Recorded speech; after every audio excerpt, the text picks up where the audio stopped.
Hey everyone! If you've ever worked with JavaScript and found yourself confused by async, await, or promises, you're not alone. In this video, I'll break down what async and await really mean, how they work under the hood, and when you should use them with real-world examples. So let's keep it simple and make async clear. First, let's see the problem with synchronous code. Let's say you're making coffee. You brew the coffee, wait for it to finish, and only then start making breakfast. That's synchronous, one step at a time. But in programming, especially with JavaScript and browsers, waiting blocks the rest of your code from running. That's a problem. Now let's move on to asynchronous programming. With asynchronous code, you can kick off a task like fetching data from a server, and while it's happening, move on to other things. JavaScript uses promises for that. But chaining then calls can get ugly real fast. That's where async and await make our lives easier.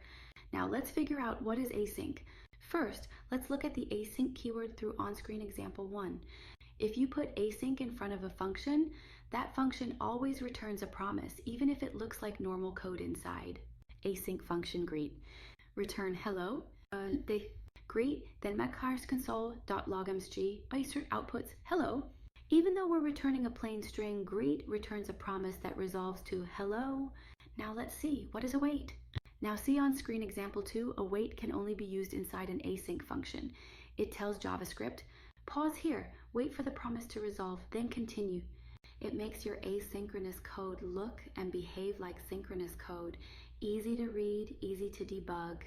Async function get data, kale, const response or await fetch, https://api.example.com data, const data, await response, JSON, console.log data. Here we're waiting for the API call to finish, then parsing the JSON, no dot then, no callback hell, just clean readable code. Let's move on to error handling. And yes, things can go wrong. That's why we use try catch blocks with async await for error handling like shown in on-screen example 3. Async function get user.